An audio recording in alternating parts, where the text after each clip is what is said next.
Okay, content. You want your major headlines to be consistent, clear, and easy to see across the site. If you're going to take time to develop content and put effort into creating it and paying a copywriter and having to do the research, get the critical content above the fold so it's easy to see as soon as a person lands on the page. You can use style and colors to add highlights, and you can vary them by section. So one section of a site might have one color scheme, another section might have a second color scheme. That's an all right approach. It can help people understand where they are in the site, but you need to use it in moderation. You go overboard with it and you start to send conflicting signals. So that we had the grayed out word body.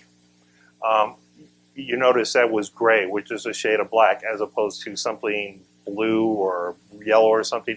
It was consistent with the overall color theme of the site. Don't go crazy with boldface and italics and other emphasis elements. You want to use those to really draw attention, but again, it's going back to what they say in The Incredible. If everybody's a super, nobody's a super. You can't overuse this stuff. If your site has ads and pop-ups, keep the ads a little unobtrusive and make the pop-ups kind of off to the side. Now, personally, pop-ups get me hot under the collar, but a lot of people use them.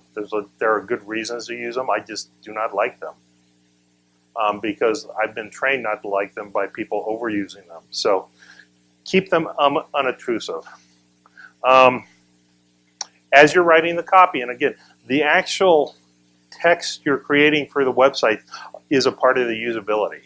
If the copy is not well written, it doesn't matter how shiny and graphically pleasing your site is and all the other elements are usable. If that copy is not well written and delivering on what you promise, it's not going to help. It's not going to be a usable site.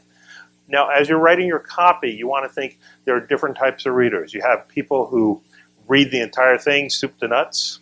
You have people who browse and kind of hit the highlights, and then you have skimmers who hit headlines. And you can create copy so it's visually laid out to take advantage of all three of these. So anybody who reads soup to nuts, you want some headlines, some section heads. Browsers, headline, section heads, good strong first sentences, and ordered and unordered list, bulleted list.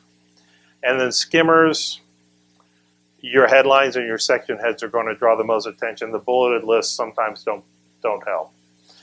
Any URLs you have on the page should be meaningful and user-friendly.